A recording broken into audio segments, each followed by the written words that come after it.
بسم اللہ الرحمن الرحیم۔ جب بھی کسی قوم میں ناانصافی، بے راہ روی حد سے بڑھ جائے، لوگ گناہ کرنے سے نہ ڈریں اور نت نئے گناہ ایجاد کریں، تو تاریخ گواہ ہے کہ عذاب اس قوم کا مقدر بن جاتا ہے۔ آج بھی ایک ایسی ہی قوم زیر بحث ہے کہ جس نے نئے اور انوکھے گناہ ایجاد کیے، جس کی وجہ سے اللہ پاک ان کو ایک ایسے انوکھے طریقے سے عذاب دیا کہ وہ قوم اور پورا شہر آج بھی عبرت کا نشان ہے۔ 79 عیسوی میں موجودہ اٹلی اور اس وقت کی رومن سلطنت پر ایک انتہائی جدید اور ترقی یافتہ شہر آباد تھا۔ اس شہر کو حضرت داؤد علیہ السلام کے زمانے میں آباد کیا گیا۔ آباد ہونے کے کچھ ہی عرصے بعد یہ رومن امپائر کا عظیم شہر بن گیا۔ پھر اس شہر نے ترقی کی ایسی منازل طے کی کہ تاریخ دانوں نے لکھا ہے کہ وہ اس وقت کی دنیا کے عظیم ترین شہروں میں شمار ہونے لگا۔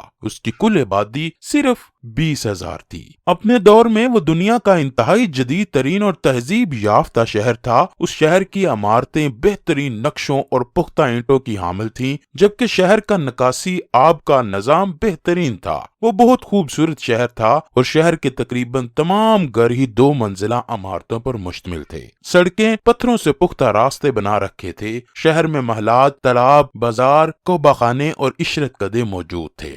شہر میں گرم پانی کے چشموں، جھرنوں، پھلدار درختوں اور دودھ دینے والے جانوروں کی بھی کثرت تھی۔ ہیرے جواہرات اور سونا چاندی وہاں کثرت سے موجود تھا۔ وہاں کے بیشتر لوگ رئیس تھے۔ وہ قوم جادو اور توہم پرستی میں بھی مبتلا تھی۔ اس شہر میں عبادت گاہیں، لائبریریاں، کھیل کے میدان اور عوامی مراکز بھی موجود تھے۔ شہر میں ایک بندرگاہ بھی تھی جو بہت مصروف رہتی تھی۔ وہاں سے شراب، مچھلیوں، پھلوں اور زیتون کی تجارت ہوتی۔ اس جدید شہر میں تھیٹر بھی موجود تھا۔ کسی کے وہم و گمان میں بھی نہیں تھا کہ یہ ہنستا بستا شہر ایک دن عبرت کا نشان بن جائے گا۔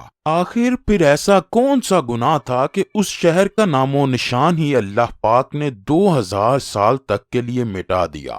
بے شک اس شہر کے مکینوں کو اللہ پاک نے خوشحالی سے نواز رکھا تھا، لیکن اس شہر کے لوگوں نے گناہوں کی وہ بنیاد رکھی کہ جس وجہ سے اس شہر کو دستے قدرت نے نہ صرف قصہ ماضی بنا دیا بلکہ وہ آنے والی نسلوں کے لیے ایک عبرت بھی بن گیا۔ تاریخ انسانی میں قوم لوط ایسے کردار کی عامل تھی کہ جس نے ہم جنس پرستی کو فروغ دیتے ہوئے فطرت سے بغاوت کا جرم کیا اور بالآخر عذاب الہی کا شکار ہوئی، جبکہ اس شہر کے مکینوں نے بھی اپنے آباء و اجداد کی اسی سنت پر عمل پیرا ہوتے ہوئے اس کو گناہوں کی ایک بستی میں تبدیل کر دیا۔ کبھی اس شہر کی پہچان تجارت اور صنعت تھی، لیکن پھر یہ آزاد گناہوں کا شہر بن گیا جہاں لوگ گناہ کرنے کے لیے تشریف لاتے۔ جی ہاں، پومپئی شہر کے لوگ ایسے گناہ میں ملوث ہو گئے کہ اگر قوم لوط بھی دیکھتی تو وہ بھی شرما جاتی۔ ناظرین گرامی، اس شہر کا سب سے بڑا گناہ یہ تھا کہ یہ لوگ ایک دوسرے کی نابالغ بچیوں سے زنا کرنے لگے اور ان سے بچے بھی جنتے۔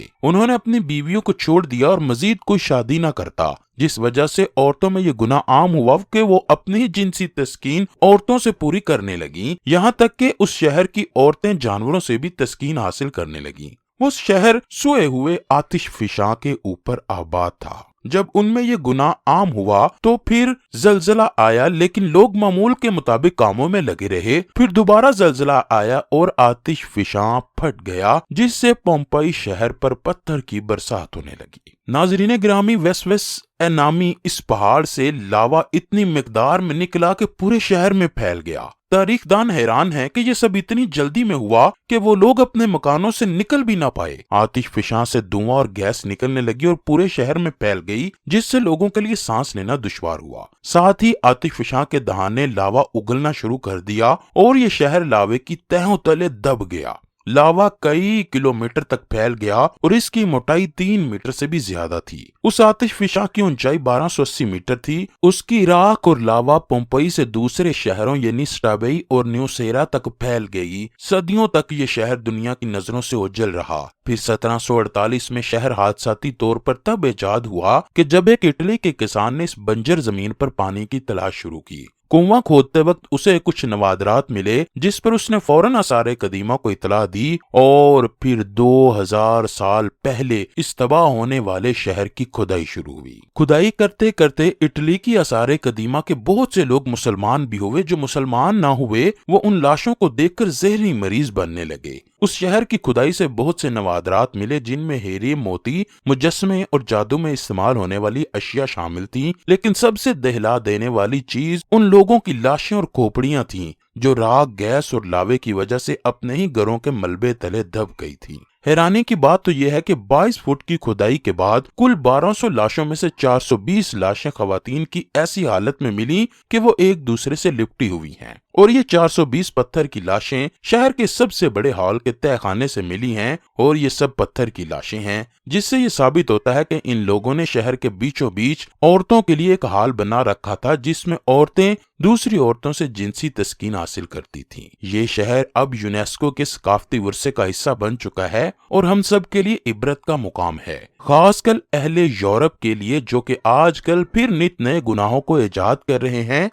اور حیرت تو یہ ہے کہ ہم مسلمان بھی ان کے پیچھے لگ کے نئے نئے طریقوں سے گناہوں میں ملوث ہو رہے ہیں۔ ناظرین گرامی، حیرت تو اس بات پر ہے کہ وہاں سے 2 عورتوں کی ایسی لاشیں ملی جو کہ ایک دوسرے کو بوسہ دیے ہوئے ہیں، لیکن بجائے عبرت حاصل کرنے کے ہالی ووڈ میں ان کے پیار کے بارے میں ایک فلم بنا دی گئی ہے، اور ظاہر یہ کیا گیا ہے کہ یہ کوئی عذاب نہیں بلکہ ان لوگوں کی نااہلی تھی کہ وہ آتش فشاں کے قریب آباد تھے۔ اس جگہ کی مزید کھدائی کی جا رہی ہے اور نہ جانے مزید کتنے راز سامنے آئیں گے۔ بے شک ہر چیز فنا ہونے والی ہے، جبکہ بقا صرف اللہ پاک کی ذات کو ہے۔ یہ دنیا دل لگانے کی جگہ نہیں۔ اللہ پاک ہمیں عبرت حاصل کرنے کی توفیق دے۔ اے اللہ پاک ہمیں نبی آخر الزماں حضرت محمد صلی اللہ علیہ وآلہ وسلم سے بے پناہ اور سچی محبت عطا فرما۔